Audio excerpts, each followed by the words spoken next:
Warriors Dance by the Prodigy, released in 2009. It was the second commercial single release from the fifth studio album titled Invaders Must Die. Let's go! Oh, and I love the video as well. The little fucking paper dude.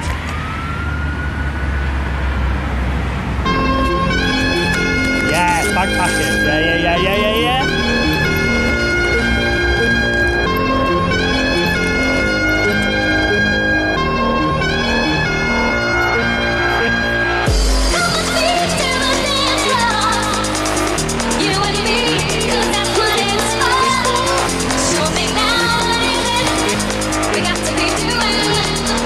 I love this. A little bit old school.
Absolutely quality.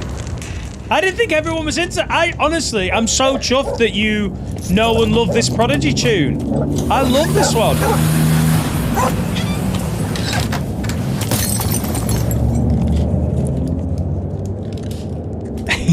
It's such a good fucking tune and such a fucking banging video, mate. That video was directed by Corin Hardy. It's a mixture of puppetry and stop frame animation. It won the award for Best Music Video in the 2009 Rush's Soho Short Film Festival. The message on the cigarette box is smoking is harmful to your health in Ukrainian. Recording began for the album in February 2006. It was complete by November of the same year after the departure of Lee Roy Thornhill from the band. It features input from all the band's members at that time, which was Liam Howlett, Maxim and Keith Flint.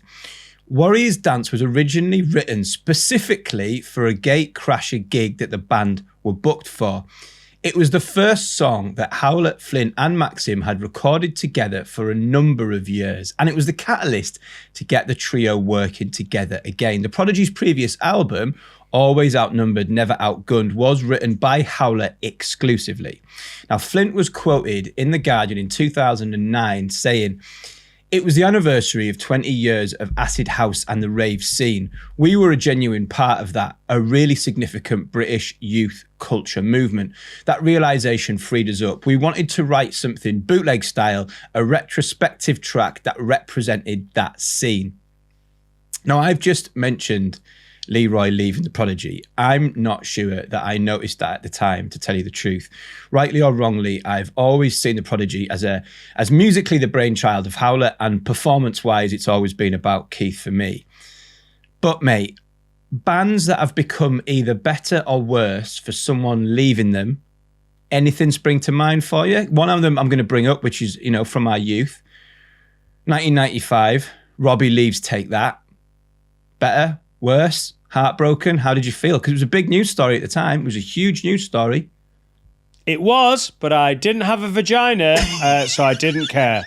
Drop us a comment below about bands that were improved or worsened by members leaving, new members joining, whatever it is. We've not really come up with any great ones. Drop us some below and we'll mention them next time. If you love the show and you want more of our chat, then support the show on Patreon. The link are in the show notes below. Dan, tell the people what they get if they sign up. My shot of COVID vaccine, except I was booked up for the Russian one, which is full of steroids, growth hormone, and the tears of Ukrainian children. Sputvax. I'll tell you what you get. You get access to hour-long uncut episodes a whole week before the shorter YouTube episode is released. Listen to the show as a podcast. Watch exclusive made-for-Patreon episodes, including Daft Punk and M&M specials. I'm Felix Leiter, international DJ and producer. My name's Dan Nightingale from the Have a Word podcast. And together, we're going to explore the samples that feature in tracks you love in a show that we like to call Show Me the Sample. As with most Prodigy tracks, Howlett has potentially snuck in all kinds of little samples and one-shots that on their own don't sound like much. But if you want to investigate those further, head over to Who Sampled To check them out. I'll link that below. Now, Keith stated that this track was a celebration of rave culture and the acid house scene. So the lads actually pay homage to this in some of the samples they chose to put in the track. Now, we're going to cover three main areas: the intro, drums, and the vocals. So let's start at the beginning of the track. That haunting riff that opens the track, and I never knew this. Howlett got that from a mix of Sweet Dreams by the Eurythmics by a guy called Dave Angel. Let's check it out.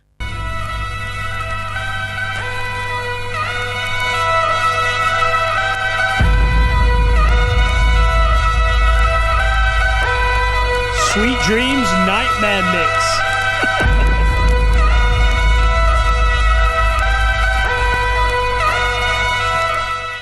So I couldn't really understand what was going on here because it obviously sounds nothing like Sweet Dreams by the Eurythmics. Essentially, from what I could garner from the research, was that this guy called Dave Angel, who is a phenomenally talented producer and remixer by the looks of it, did this mix of Sweet Dreams, and somehow Dave Stewart from the Eurythmics got hold of it and decided he wanted to release it because he liked it so much. And that's kind of what happened. But it's a weird way of it coming about. But that's where Howlett got the intro from. This Prodigy track takes its name from both a record label and a track from the same stable. Warriors Dance was a label set up by Tony Addis in the late 80s that was based out of his recording studio in London. Howlett and the boys sampled drums from the Funky Funky Drum Drum remix of Addis Posse, Let the Warriors Dance, released in 1990. They also took some drums from British hip-hop groups Gunshots track Battle Creek Brawl. If you want to check them out, I'll link them below, because when I listen to them, they're not going to blow anyone's mind, and it's actually difficult to hear how Howlett put them all together again. But if you want to listen to them individually, I'll link them below. Now, let's move on to the final sample, and that's the vocal one. Again, the Prodigy give a nod of respect to the early pioneers of rave culture. Jeff Mills, the legendary Detroit DJ, producer, and in many ways architect of the early techno scene, is listed as a writer on Warriors Dance because of this sample. True Faith, featuring Bridget Grace, Take Me Away, the pinned up mix, released in 1991 and produced by Final Cut, the alias of Anthony Srock and Jeff Mills, is one of the most prominent vocals from the rave era. So let's take a listen.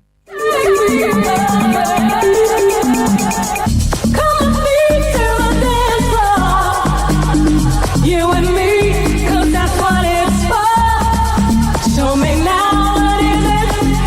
We got to be doing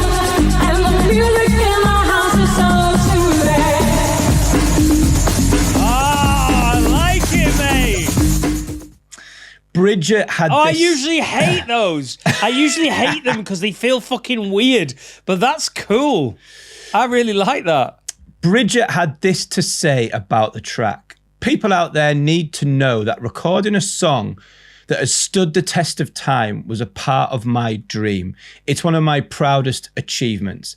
Take Me Away has recently been sampled by 2 artists we've previously covered on Show Me the Sample, mate. Right On and Bad Boy Chiller Crew on their new track. Bro. On their new track, Come With Me. Let's take a quick listen. Come with me to the dance floor. You and me, 'cause that's what it's for. Show me now, what is it? We got to be fluid. Music in the house is yo. Let me think about daylight robberies, raiding properties, kids in poverty, messed up mobbing, crooks and wallabies. If we're gonna do it, then we do so properly. Look at it, go world, I'm stuck in it. Same guy cooking it, same guy pushing it. Where's the stop to the boys on top? White tears, what's gonna streets unlocked? That felt dirty. I really enjoy the old Bad Boy Chiller Crew until they start fucking with songs that like I've really enjoyed this episode, and it's such an iconic sound. And then the Bad Boy Chiller Crew, I think, should have been encouraged to leave it the fuck alone. If you haven't seen our Right On record Friday with Mufasa, go and check that out. If you haven't seen our Bad Boy Chiller Crew episode, go and check that out because it's a real good laugh, actually. Before I get your opinions on this week's samples, mate, if you're still watching and you want more, then help us out. Support the show on Patreon. We produce an hour-long show every week where we interact with Patreons, watch extra clips, tell crazy stories, and basically give you a much better experience. You can also listen to the show as podcasts, so go and subscribe. It's like £1 a week. It really helps us out. Dan, what are you saying to the story of the Prodigy Warriors dance this week? Can we take Bad Boy Chiller Crew off the screen share because it's ruining the feel I've got for hi. I've loved it, and I've absolutely loved this Prodigy tune for ages, even though it's not from the biggest era of Prodigy, is it? Like it's in the 90s with Experience and then Jilted Generation. And then, Fat of the Land was the huge mega hit, wasn't it? This is from way after that, when we were clubbing and listening to all sorts of DJs who were, like my mates who were cool, who were like, oh, this DJ and that DJ. And I still quite like the Prodigy. And this was one of those tracks that stuck out. And I really like the story of the original iconic... vocal. What would you call it? Like rave days. Yeah. And it... with Chasing Status, Blind Faith, and with the Prodigy harking back to their, early rave culture days, I love all that stuff. I really enjoy it. So I've loved today's episode. Great sampling. And the fact that there were so many little ones that you were like, mate, I could pull them up, but you won't be able to hear it because Liam was fucking around. Yeah, I loved it, mate. It's great sampling. Nice one. Well, thank you very much, mate. It's been a wicked episode. He's been Dan Nightingale. See you later. He's been Felix later. Ta-ta.